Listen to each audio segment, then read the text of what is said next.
Brought to you by DIS, keeping companies connected with cloud-based solutions. Come on, City. Thank you for chatting with us. Good to see you again. 2 days away from the start of the new season. How prepared as a side do you feel? Obviously there's another week before the league starts, but it's a cracking game to start with in the Cup away to Bolton. But as ready as we can be. I think the one good thing, I'm just looking up at my board now here, then we've got 23 professional players and all of them are available. So that's good. That's all a manager wants, is everyone to be available and fit and ready for selection.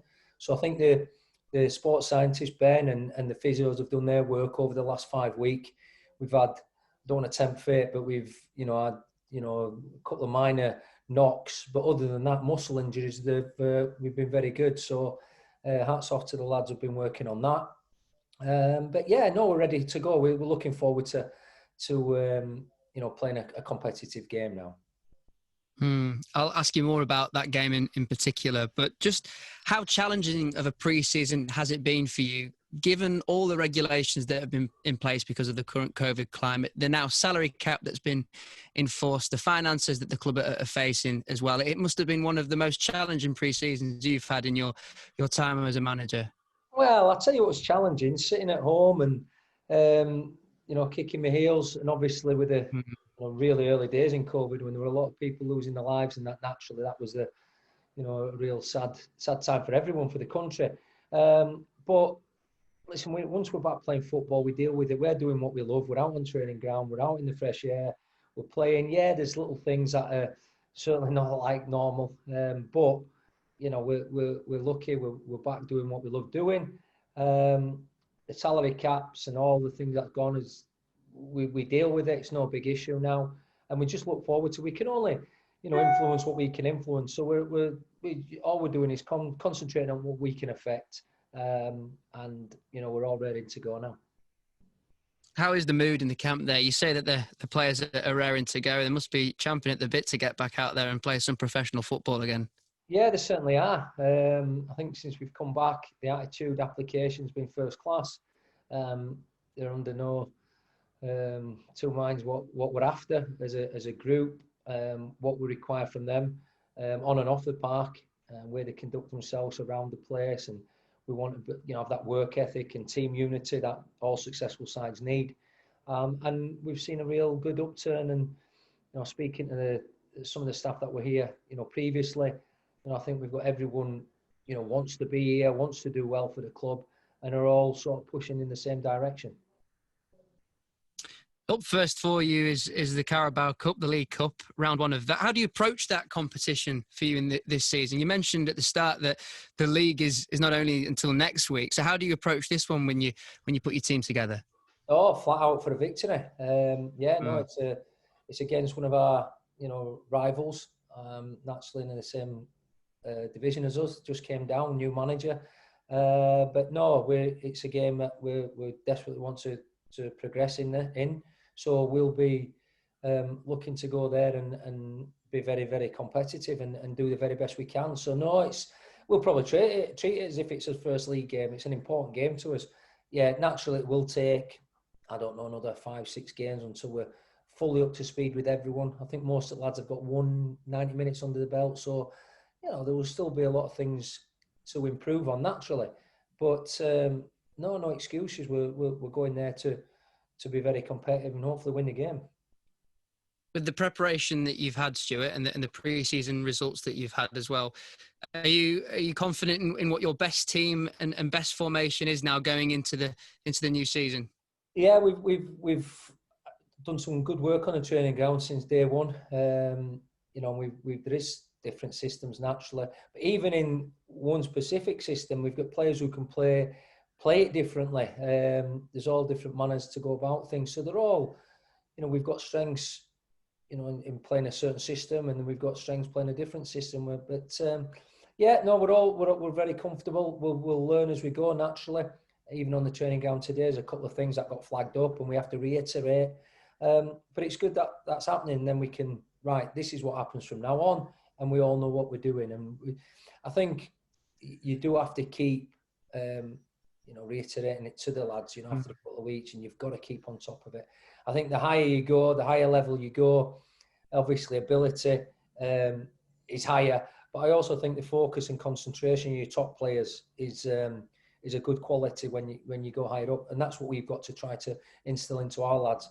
We want to help them be, we can help them physically and tactically and technically, but we also want them to be focused and concentrated mentally, and that's the thing we've got to keep chipping away at: concentration, knowing your roles and responsibilities, and carrying them out.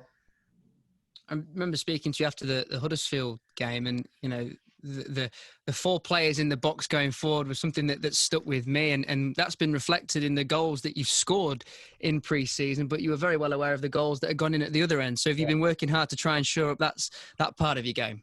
Yeah, always. I think the lads know how myself and Kenny, and we want to play. We do want to be attack-minded. There's no doubt about that.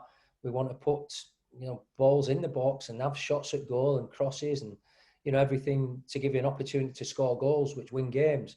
But we obviously got mindful, defensive responsibilities, and that starts from up front all the way back through the team.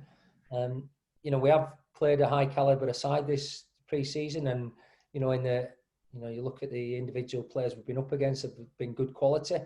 There's been goals we've lost where we've worked on, we need to improve on. But there's also been a couple of goals that you've gone, well, listen, that's the quality we're playing against, and you have to accept it sometimes. But as a balance, we need to be cut out the mistakes like every club needs, every team needs to, but keep doing the things that will keep not only scoring the goals, but we've had good opportunities in most of the games as well. So keep playing the way we'd like to play, but just being focused, defensively.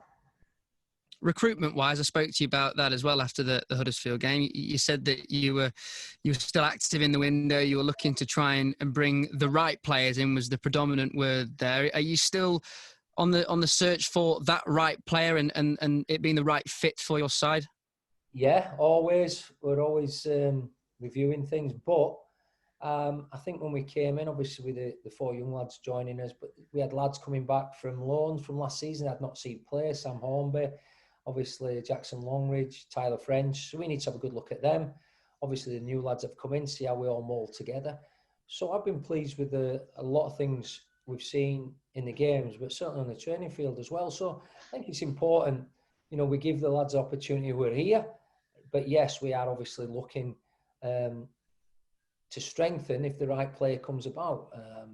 Plenty of time before the window closes, and but as always, we are mindful, and we're waiting back on a couple of players' decisions from higher up. We can't press Premier League teams for the answers here and now.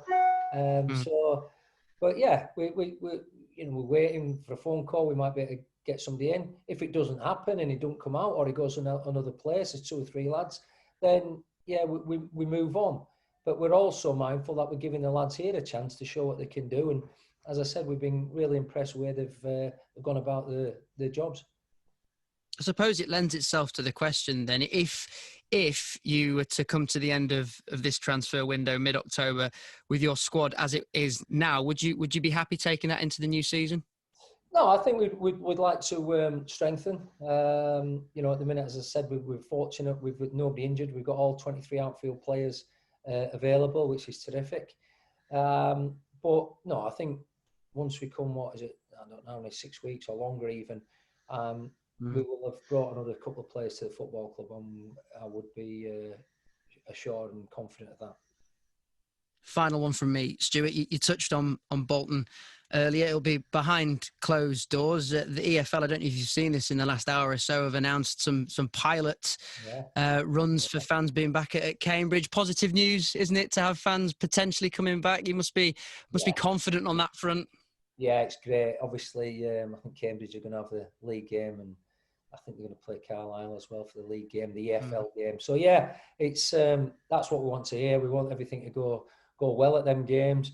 Naturally, we're looking to get, 5,000, 6,000, 7,000 in once we can get the clearance, and then, in an ideal world, in a perfect scenario, soon into the new year, we can get back and get Valley Parade rocking again and get lots of bodies in. But at the moment, every person or every supporter is allowed into bonus, because it is, it's about players, but the game's, it's for supporters, and they make it the great sport it is. Well, good luck for Saturday, Stuart. Cheers. Cheers, thank you, Jamie. And on that, behind closed doors, have you ever played any time in your career a competitive match behind closed doors? Oh, probably. By the way, I can't remember last week. Never mind. I'm going back how many years I've played, but I think we had a couple. I think maybe we had one with Scotland, but we had one with Rangers where it was played in a Russian side. We had to play in Germany, so it wasn't actually behind closed doors.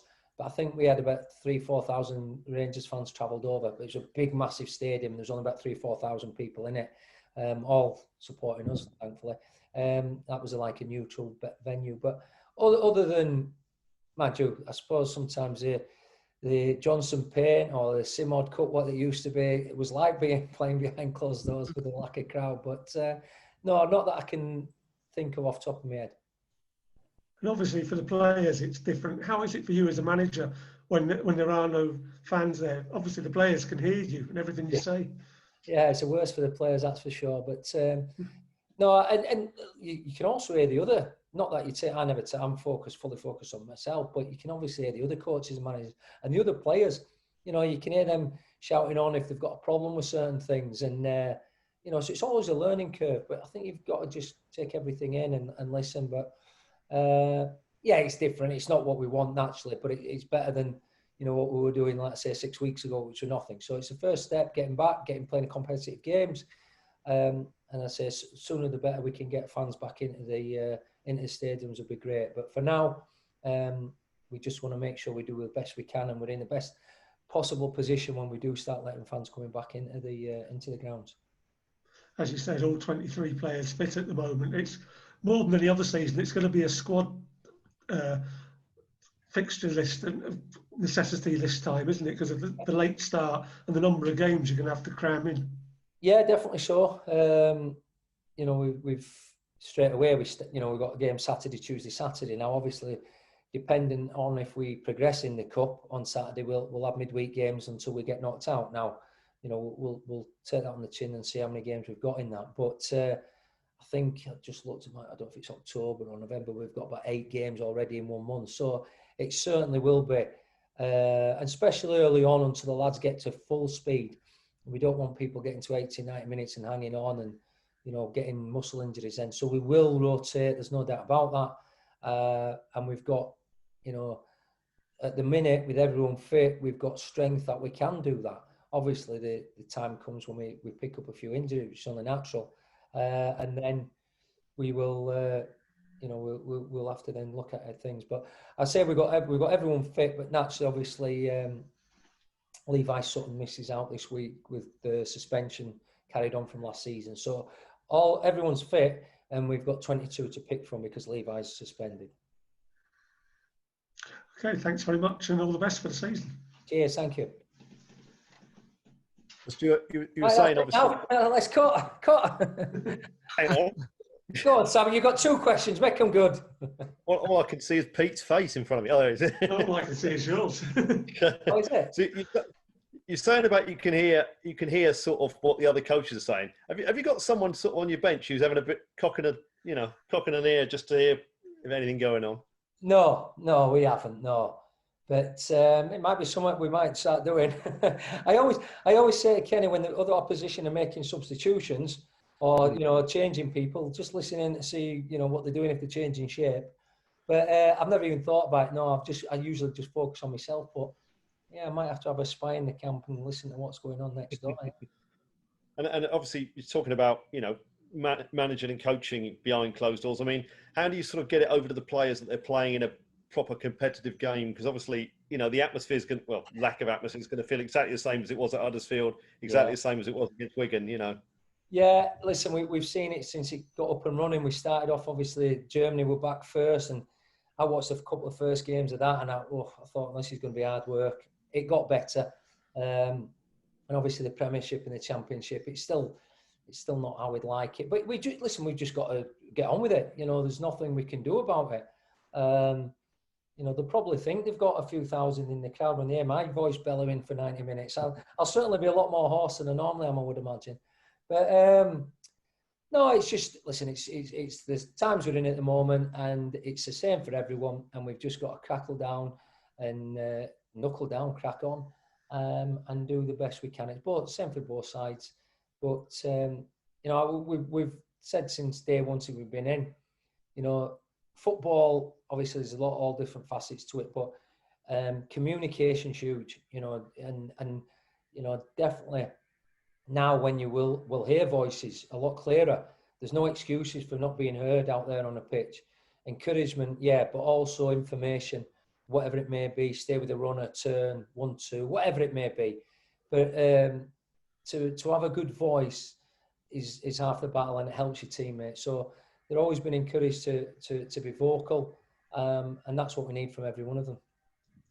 And obviously Bolton brought a lot of players in. I mean, is it they're going to take a while to gel like every team? I mean, is it possibly handy you're playing them first week rather than perhaps, you know, a month in when they've had a chance to formulate? I don't know. Listen, I think Ian's done obviously merited getting a good job like at Bolton, because he had a terrific season last year with Barrow, and you know, well done to him. And you know, they've recruited well, but they had a lot of players to bring in. You know, that was, you know, they had to fill a squad, and you know, good luck to them. You know, that's you know, every manager wants to make his own stamp on it, which I'm sure he's doing there. I'm fully focused on what we can do, but you know, we know we're in for a good competitive game. Yeah, they've got, you know, certain individuals that are you know, a good quality for this level without a doubt, but so have we. So it's going to be an intriguing game on Saturday, one where, you know, possibly formations might be very similar, and then it's who best who comes out in their own 1v1 battles. Brought to you by DIS, keeping companies connected with cloud-based solutions. Come on, City!